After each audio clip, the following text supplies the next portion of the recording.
Bonsoir, Louis-Philippe Noël, jeune personnalité d'affaires de l'année 2011 de la Jeune Chambre de commerce de Québec. C'est un grand plaisir pour moi de m'associer au gala de ce soir. J'en profite pour féliciter les lauréats. Good job, vous êtes rendus là. Ça doit être le moment où le stress est à son maximum. Lâchez pas, il reste quelques minutes seulement, on va connaître le grand gagnant. Pour moi, gagner le JPA 2011, ça a vraiment été une belle expérience. J'ai eu des retombées par la suite dans l'année qui a suivi. Encore aujourd'hui, on m'en parle. Ça a été le premier prix de nombreux prix qui sont venus par la suite. Ça a été une expérience incroyable. L'entreprise est en pleine expansion. On est maintenant rendu dans 30 000 chambres d'hôtel. On a fait une percée aux États-Unis avec la chaîne Hyatt. La chaîne Fairmont nous a confirmé qu'ils venaient avec nous pour 20 000 chambres partout en Amérique. On va avoir nos bureaux en sol américain qui vont ouvrir au 1er janvier et on est en voie de doubler le nombre d'employés. Donc, c'est des gros et beaux défis qui s'en viennent pour l'entreprise. J'en suis très fier et je remercie encore une fois tous mes employés qui sont derrière moi. Le gala JPA de ce soir, c'est une expérience extraordinaire. Profitez-en à fond. J'en profite, moi, pour remercier encore une fois la Jeune Chambre de commerce de Québec. Merci pour tout ce que vous avez fait. Et juste avant de nommer le gagnant de cette année, je vous invite à visionner le vidéo du jury. Bonne soirée!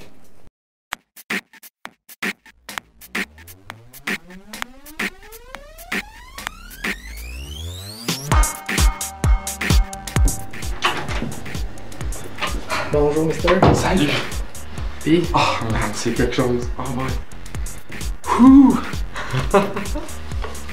L'objet que j'ai choisi, c'est un épinette blanc. Pourquoi l'épinette blanc? C'est simplement parce que cette épinette-là est le fruit de recherche d'une dizaine d'années sur la génétique des arbres. Cette épinette-là est allée aussi dans l'espace, a été dans la station orbitale et on a pu constater et isoler 3 gènes qui vont faire en sorte que demain, on va pouvoir avoir des arbres dans une vie extraterrestre et va améliorer ici la qualité des arbres qui vont pousser, va améliorer la taille et l'efficacité dans la croissance. Donc, je trouvais que c'est un objet qui était très innovant, mais aussi, c'est parce que pour moi, l'innovation, c'est quelque chose qui, justement, va changer, va grandir, va évoluer et c'est ce qui fait que j'ai choisi l'arbre comme objet.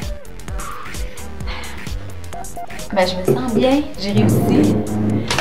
Je me sentais, tu sais, peut-être pas dans mon 100%, mais quand même, je pense que j'ai réussi. En tout cas, j'ai été Josée Masson du début à la fin. Moi, j'ai choisi la carte routière parce que c'est l'objet qui peut nous permettre vraiment de se rendre à destination sans se tromper. Aucun GPS ne va pouvoir gagner sur la carte routière, qui est un symbole pour moi de l'innovation depuis le début du siècle, qui aura permis une économie d'argent, de temps et ça a dû faciliter énormément les déplacements. En tout cas, c'est ce que ça fait pour moi. Moi, je suis une personne qui a beaucoup besoin de balises, j'ai besoin de savoir où je m'en vais et c'est sûr que je le symbolise vraiment par une carte routière. Libéré. J'ai pu expulser tout ce que j'avais à l'intérieur. Mon objet, le réseau LinkedIn, réseau professionnel qui m'a permis de développer mon réseau, de me faire connaître, de découvrir un paquet de richesses que je ne pensais pas qu'il existait, puis au final, en fait, faire découvrir l'expertise que j'avais. Puis, comment tu te sens? J'étais extrêmement nerveux. Je pense que je suis encore plus en sortant que pendant que j'étais là-bas, j'étais nerveux. Alors, mon objet à moi, c'est un bracelet du show de Coldplay. Un show que je voulais voir depuis la création du groupe que j'ai finalement pu aller voir cet été à Montréal.